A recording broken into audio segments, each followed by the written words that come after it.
प्रांजल और हिमालय दोनों बचपन से ही दोस्त रहे। नौकरी व विवाह के बाद भी उनकी निकटता बनी रही। प्रांजल की पत्नी भावना को हिमालय की पत्नी रचना का साथ भी अच्छा लगता।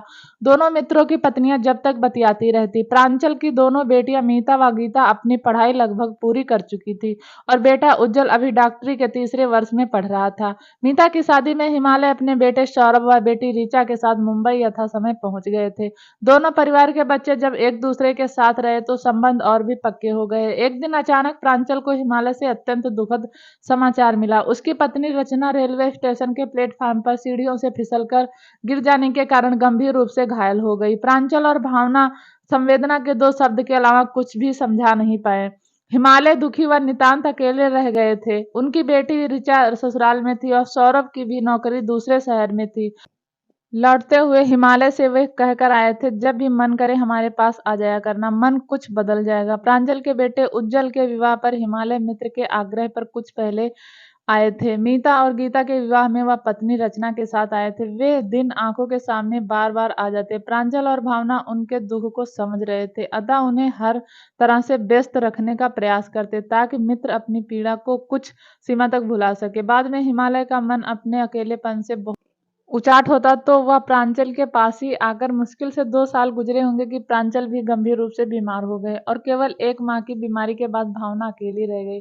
बेटियां और उज्जवल भावना को बारी बारी से अपने साथ ले भी गए, पर वह 3 से 4 महीने में घूमकर फिर वह दोबारा अपने घरौंदे में वापस आ गई। पति के साथ सुख दुख की यादों के बीच उसे घर में हर तरह प्रांजल ही दिखाई पड़ते। कभी ऐसा आभास होता कि प्रांजल किचन में उसके पीछे आकर खड़े हैं और दूसरे ही क्षण उसे लगता जैसे प्रांजल उसे समझा रहे हैं कि मैं तुमसे दूर नहीं हूँ भावना, बल्कि तुम्हारे बिल्कुल पास हूँ। और भावना चौंक पड़ती। भावना का अपने बच्चों के पास मन नहीं लगा।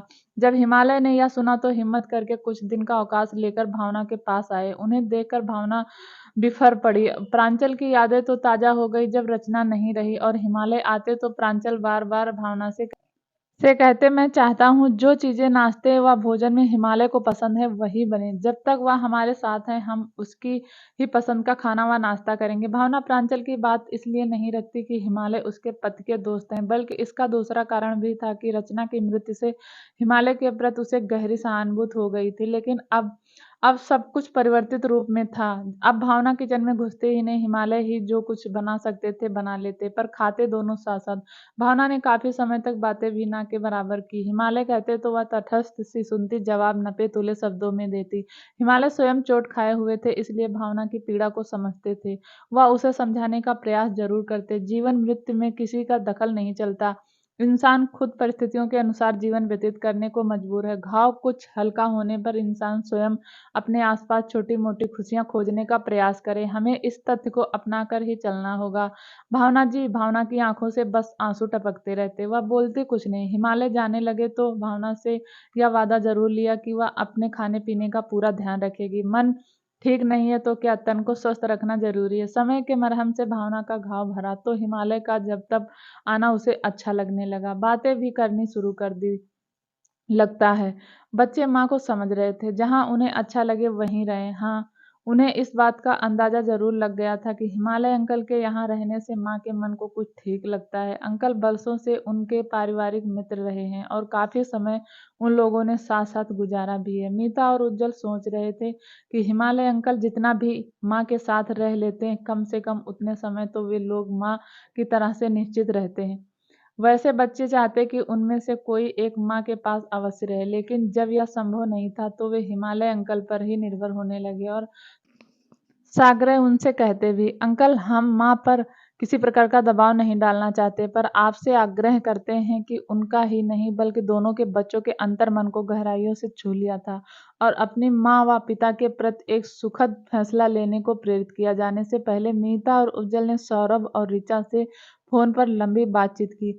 इसी के साथ उन्होंने अपने सोचे फैसले के प्रति मन को पक्का भी कर लिया। एक दिन भावना ने देखा कि अचानक उसके बच्चों के साथ हिमालय के भी दोनों बच्चे आए हैं। उसने सबसे बेहद अन्य के साथ कहा, तुम सबने तथा हिमालय अंकल ने मेरी बहुत सेवा की। शायद उनके यहाँ होने से ही मुझे दूसरा जीवन मिला। यदि उस दिन हिमालय अंकल यहाँ ना होते तो। मीता ने माँ के होठों पर हाथ रखकर आगे बोलने से रोक दिया। अचानक उसे याद आया जब 11 दिसंबर को उसकी शादी में हिमालय अंकल सपरिवार आए थे तो पापा ने उनसे मुस्कुरा कर कहा था, जानते हो हिमालय, मैंने मीता की शादी के लिए यह दिन चुना है क्योंकि यह बड़ा शुभ दिन है, हमारी भावना का जन्मदिन जो है। तो यह बात तुमने आज तक मुझसे छुपा कर क्यों रखी और साथ में यह भी भूल गए कि 11 दिसंबर को मेरा भी जन्मदिन होता है। हिमालय अंकल के इतना कहने के बाद प्रांजल ने खुश होकर उनको बाहों में भर लिया था।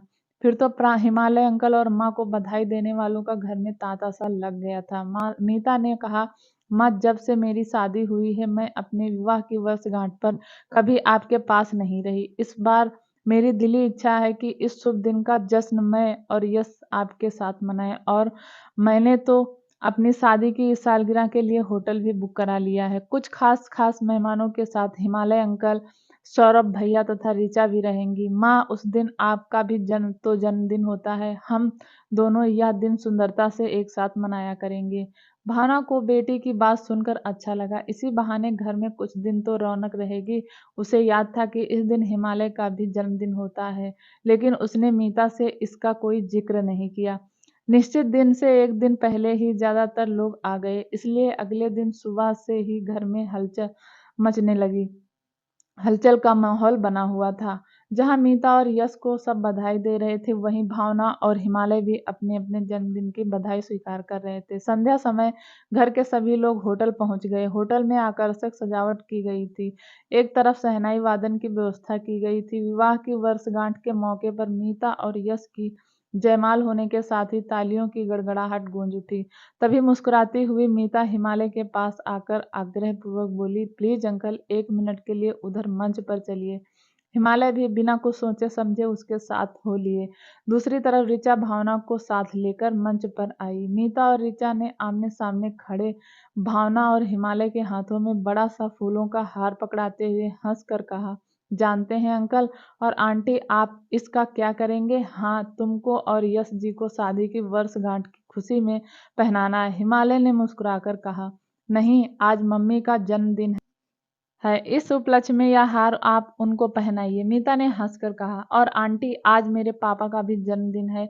मीता के कहने के तुरंत बाद ऋचा ने कहा, इस खुशी में आपको हार पापा को पहनाना है। अपने अपने हाथों में हार पकड़े हिमालय और भावना आश्चर्य से भरकर बच्चों की तरफ देखने लगे। अपने लिए बच्चों की इस खूबसूरत कोशिश पर दोनों का दिल भर आया और उन्होंने बच्चों का मन रखने के लिए एक दूसरे को जयमाला पहनाकर रस्म अदा कर दी। मीता और ऋचा ने तालियां बजाते हुए सबके सामने कहा, अब आप दोनों दोस्त से आगे एक दूसरे को स्वीकार करके एक दूसरे के होकर रहेंगे। हमारा यह प्रयास बस आप लोगों को अपनी स्थायी पीड़ा और अकेलेपन से कुछ सीमा तक निजात दिलाने के लिए किया गया है। बच्चों के साहस और प्रयास की सबने मुक्त कंठ से सराहना की।